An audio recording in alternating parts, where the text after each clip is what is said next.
le trésor de Forrest Fenn, l'énigme qui a consumé 350 000 personnes. 2010. Un millionnaire lance le défi du siècle. Forrest Fenn avait 80 ans quand il prit la décision la plus folle de sa vie. Cet ancien pilote de l'Air Force, devenu collectionneur d'art millionnaire au Nouveau-Mexique, venait de survivre à un cancer qui aurait dû l'emporter. Face à cette seconde chance, il décida de créer quelque chose d'extraordinaire, une chasse au trésor qui marquerait l'histoire. Dans les montagnes rocheuses, quelque part entre le Nouveau-Mexique, le Wyoming, le Montana et le Colorado, il cacha un coffre en bronze de 19 kilos. À l'intérieur, des pépites d'or, des pièces anciennes, des bijoux précieux, dont une bague espagnole du XVIIe siècle et des figurines en jade. Valeur totale, 2 millions de dollars. Pour guider les chercheurs, un seul indice, un poème cryptique publié dans ses mémoires, 24 vers énigmatiques commençant par ces mots « Commence là où l'eau chaude s'arrête », l'obsession collective.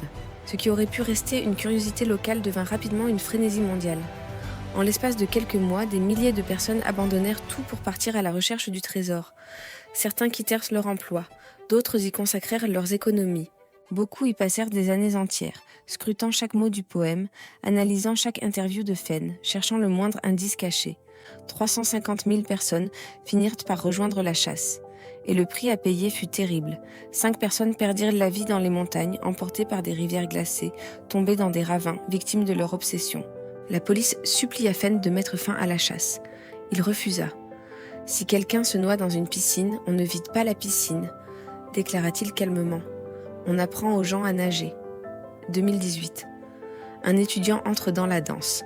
Jack Stueff découvrit l'existence du trésor par hasard sur Twitter en 2018.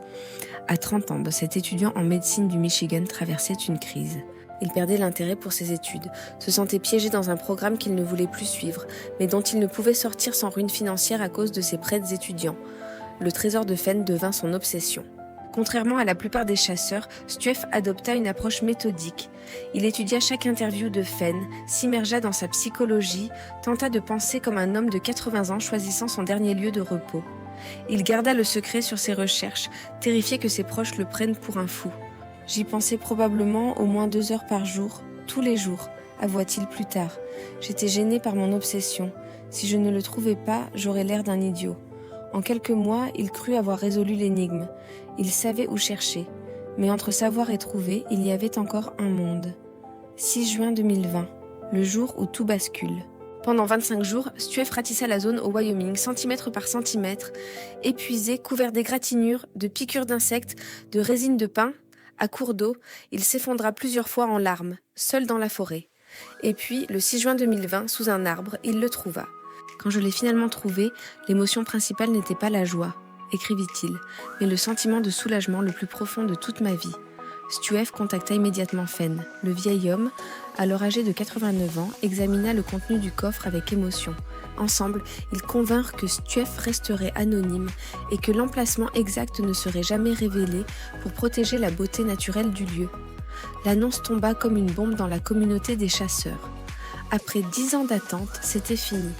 Beaucoup refusèrent d'y croire. Certains accusèrent Stueff d'avoir triché, d'autres prétendirent que Fenn avait tout inventé. Septembre 2020, la fin d'une ère. 3 mois après la découverte, Forrest Fenn mourut à l'âge de 90 ans. Il emporta avec lui tous les secrets de son énigme.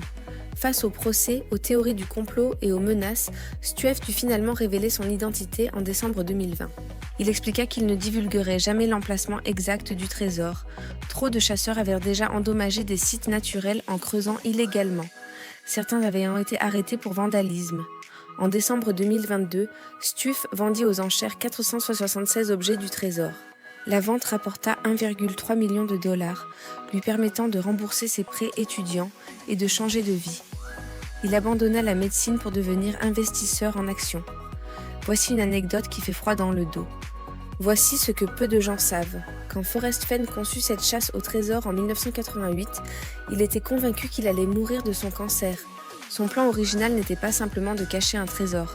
Il voulait s'y jeter lui-même, mourant, et faire du coffre son tombeau. Il avait tout prévu. Il se rendrait dans les montagnes, s'allongerait sur le coffre rempli d'or et attendrait la mort en contemplant les étoiles. Son corps aurait été la dernière énigme, le dernier secret de son poème. Mais il survécut. Et plutôt que d'abandonner l'idée, il la transforma. Le trésor serait caché, mais lui continuerait à vivre pour observer l'aventure qu'il avait créée. Pendant 10 ans, il regarda le monde entier chercher ce qui aurait dû être sa tombe.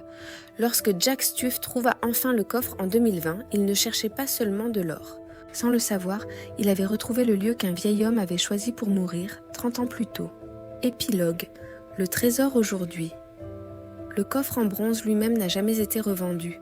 Jack Stuff l'a conservé avec quelques objets personnels de Fenn qui ne pouvaient être vendus.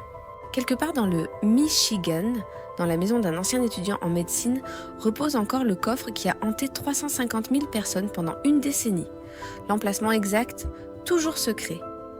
Mais si vous vous promenez un jour dans les forêts du Wyoming, près de Yellowstone, et que vous voyez un arbre particulier, vous vous demanderez peut-être si c'est là où l'eau chaude s'arrête,